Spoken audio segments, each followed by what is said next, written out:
Every team, every topic, everywhere. This is Believe. What's up, family? Jared the Bossman here. You're tuned into the Bossman Show on AM 1010, AM 1430, 1055 The King. Check The King out at 105theking.com and the Bossman Show at bossmanshow.com. Hit me up on Instagram, The Bossman Show, Twitter at Bossman Show, and Facebook, Bossman Show. It's the Bossman on your radio. Listen to the Bossman Show with your host, JR, Saturdays at 9 a.m. right here on AM 1010, The King. BS3 Network, changing the way you watch TV. Yes, BS3 Network, changing the way you watch TV, covering content and hot topics from A to Z, sports, music, society and culture, movie reviews, you name it, we have it.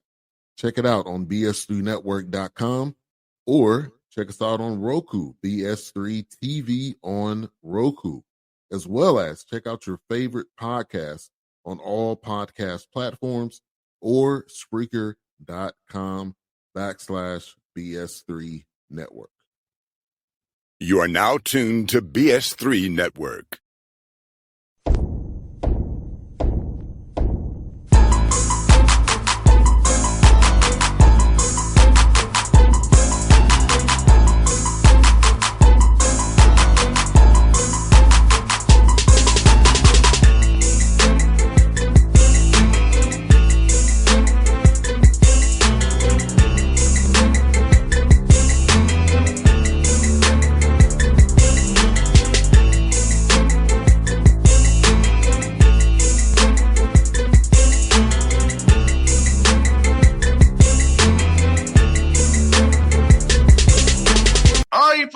Bossman Show, another March Madness interview. Sun Belt Conference champions, back-to-back years. Coach Scott Cross of the Bossman Show of the Troy Trojans. Coach, how's it going, man, down there in Troy, Alabama? It's going good. It's definitely been a great week for the Troy Trojans. Our guys played their best basketball the last, week and a half of the season, and couldn't have come at a better time. And just super thankful to the good Lord to be able to go back to that NCAA tournament. And Coach, you get paid off for your hard work in the regular season because you got the double bye. I talked about that with Coach Smith at TSU about the double bye is very important for them. Only to play 2 games and go to the big dance. So what about that for you guys? Win that regular season title outright so you can get that double bye so you don't have to go that stairway you all have to play all them days in a row. Yeah, it's in the Sun Belt. It's like 5 or 6 byes because, 13 plays 11, 12, and 14, and then you play the next two. So like the team we played in the championship, Georgia Southern, they were on their 6th game in 6 days. And so we only had to win 1 game before that. We had to bye all the way to the semifinals. I think it was definitely an advantage for us, but that's why in the Sun Belt, like every game, it matters. Like you can't take a game off because if you do, it could end up costing you in the conference tournament. And when you're in a one bid league like we are, and the teams are so even, winning 2 games is a whole lot easier than winning 3 games or 4 or 5 or 6 or however many you have to win. And Coach, I know that's why the effort the Chargers team had to put out there to play that many games in a row. The effort they had to put out there, just if you on the opposite side of it, like how did you and your staff kind of like, wow, look what these guys are doing, kind of amazing considering all things. Yeah, I mean, we wanted to play as fast as possible because we knew they would be tired. From my understanding, they had some guys that required some IVs and were drinking pickle juice and all kinds of stuff to stay hydrated. And it's tough. My hat goes off to them on being able to accomplish it. They were playing really, really good. They were averaging, I believe, like 85 points in the Sun Belt tournament.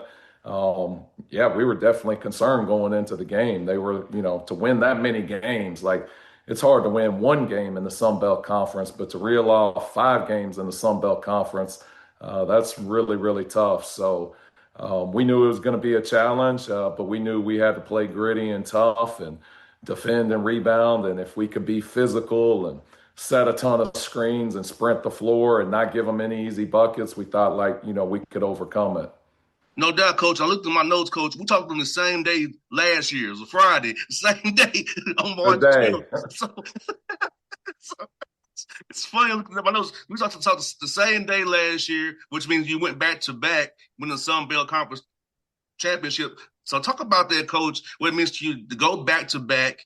It's so hard to do, knowing that you're everybody's target every night, knowing they're gunning for you all, and you now you know the hunter, you're the hunted. So how was that for your team to focus on that all year long and really going down in Florida and get that thing done?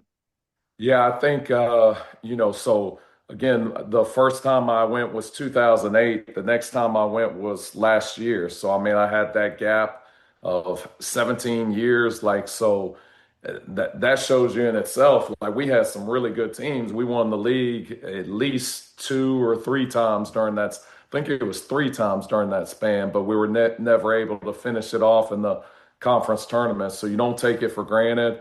I would say after we beat San Diego State and then, had USC beat, I would say every team from that point forward, like they had us definitely marked on their schedule. And like some of the celebrations the teams in conference had when they beat us, it was like, they had just beat the conference champion. Like they were celebrating like it was the championship game. And so I think we did get everybody's best shot. I think that definitely helps prepare you for the tournament because you're going to get somebody's best shot in the conference tournament, and you better be playing your best basketball. So I think it woke our guys up, and again, I thought we put about as good of a basketball game together as we had played all year long against Georgia Southern in the championship.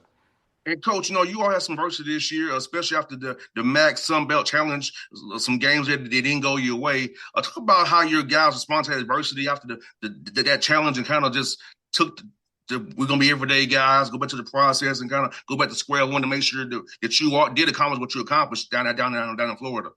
Yeah, we have, we played phenomenal in that MAC challenge. We beat Akron, who, may end up going from the MAC. I mean, I think they're the highest net rated team in the MAC now, especially after Miami of Ohio lost today.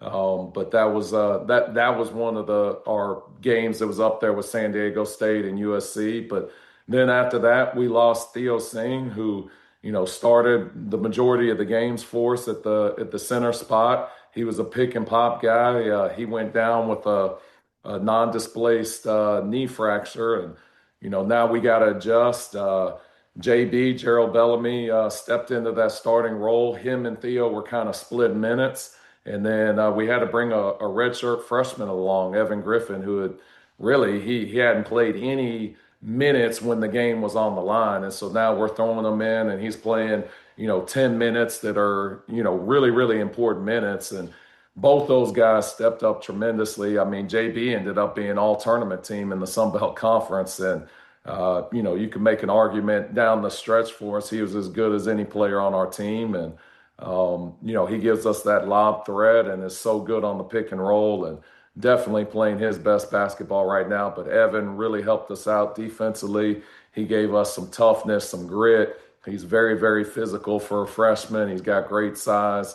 And so he's made a lot of progress over these past 3 weeks as well. Coach, that's very, very important you said for Evan because a lot of young men get down when they're not playing, but you have to be prepared to play always. You never know when your number will be called because unfortunately, you and I both know being around basketball, injuries do happen, things happen. We need to call on you. So talk about that young man's resolve to stay ready and really prepare himself and really stay locked in and not just give up because he feel like he got two studs in front of him. He never going to go get on the floor.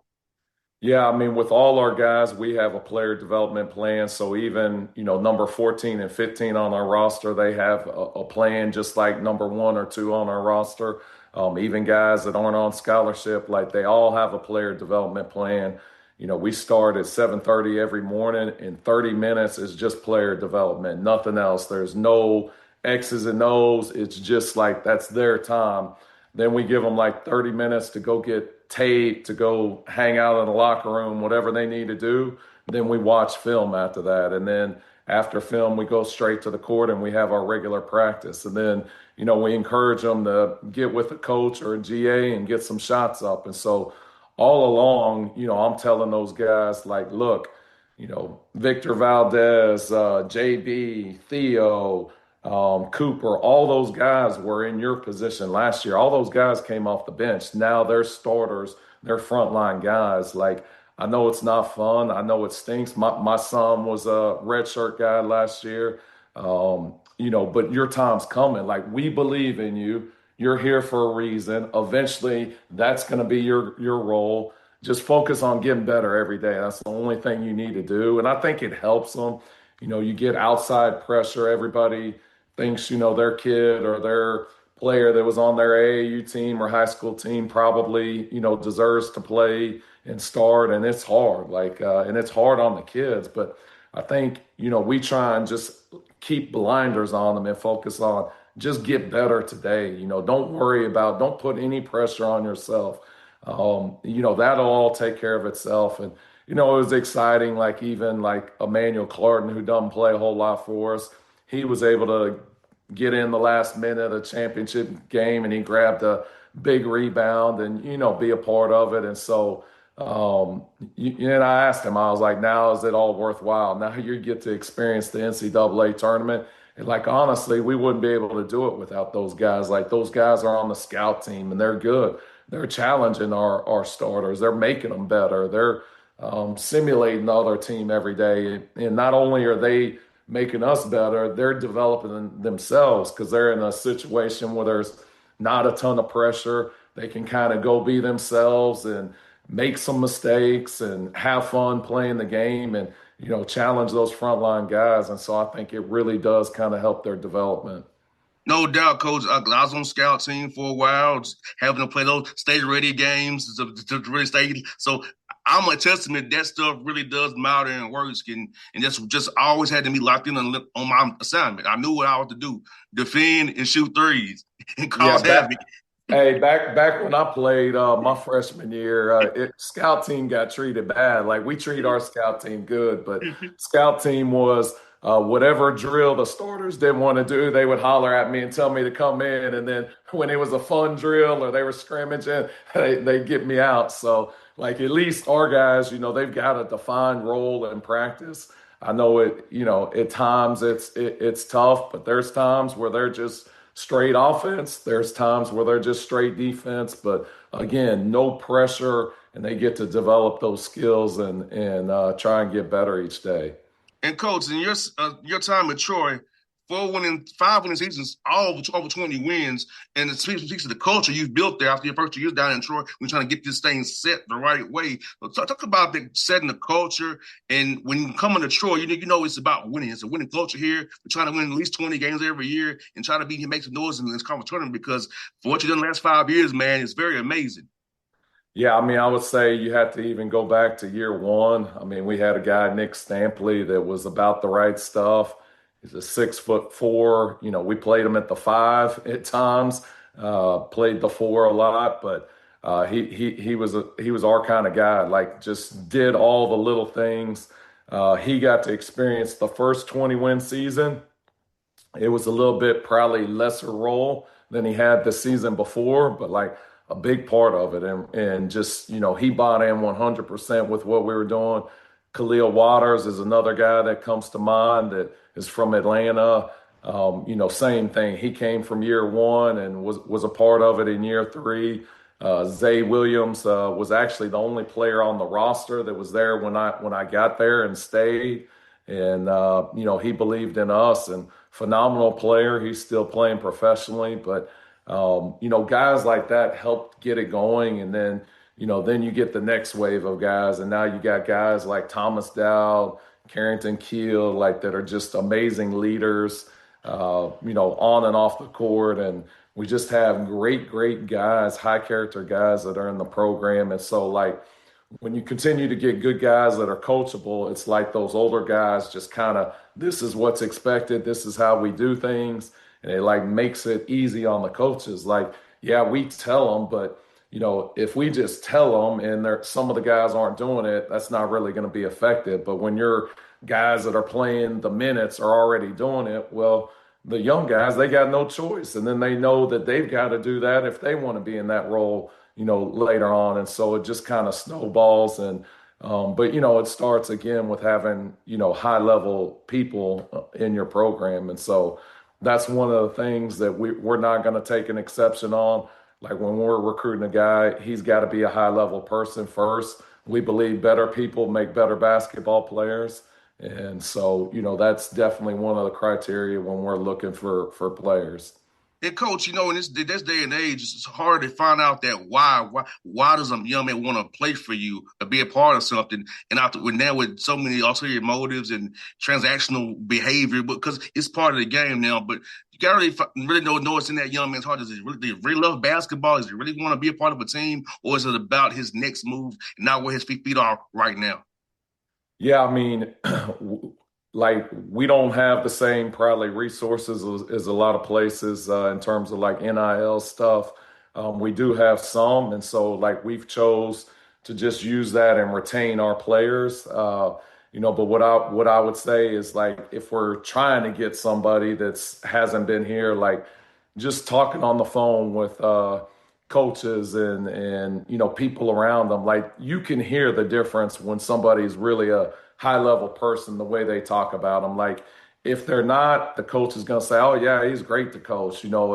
If he is, they're going to say, oh coach, like he's my favorite dude I've ever coached in my entire career. Like he's a unit. Like those are the guys you want to get. And there's a couple of them on our roster where their coaches talked about them that way, and that's why they're here. Like that was like the deciding factor. We knew they were right there in terms of being good enough, and then once their coaches, like you can just hear it in their voices, like you don't talk about somebody unless they're really about the right things that way. I got two more for you, coach. Talk about Thomas Dowd again, man. Sun Belt most outstanding player award for the tournament again. Outplayed well for you all year long. Let's talk about his development and how he really ignites this thing that you all have going down here at Troy. Yeah, I've told a lot of people he's on my Mount Rushmore of toughest, most competitive guys I've ever coached. A lot of times when I get nervous or anxious before a game and start, thinking about things, I'll just, tell myself, all right, we got Thomas Dowd on the roster, and that makes me relax a little bit, knowing like he's a guy that just refuses to lose, and that competitiveness kind of transcends the team, and so he's grown as a leader. He's grown. I mean, obviously his skill level is grown, a ton, but he's 6'7", 6'8". He can shoot the three and he rebounds the ball like Dennis Rodman. Like, and he's one of the most coachable guys I've ever been around. I mean, you can't say enough good things about the guy. But yeah, that's how I would describe him. He's Dennis Rodman with a jump shot. Like, who wouldn't want that guy on their team? Got that right. And coach, last one for you, coach. I know you got a few days off here, so just talk about how you kind of keep the guys in rhythm here, so they don't lose what they have, and give them some rest as well. But beautiful part about having it earlier. But how you kind of balance that rest versus rust this time around again for you guys.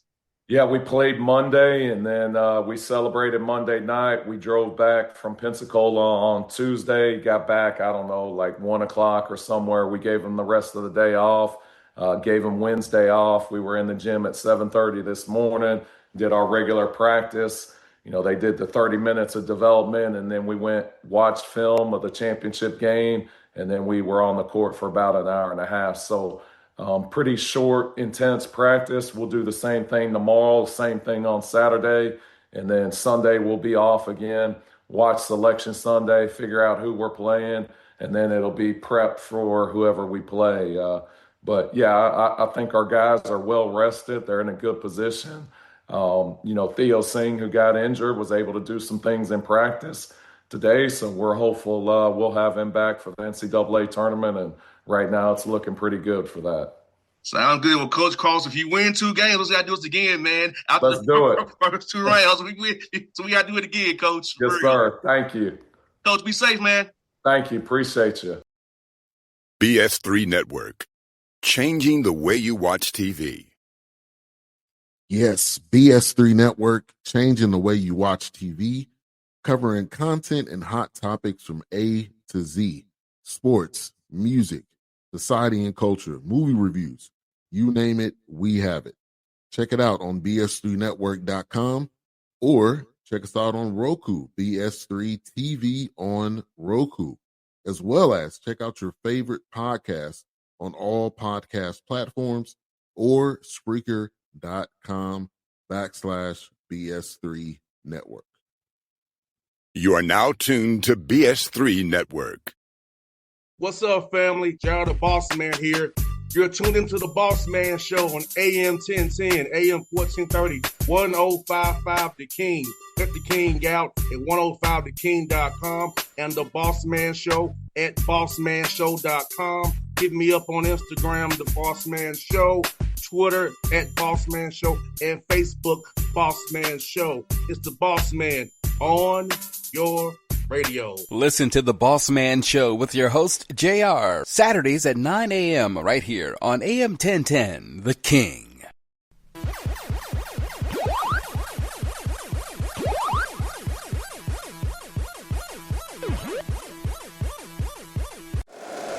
If you like the show, please take a moment to rate, review, and subscribe. It really does help the show to grow.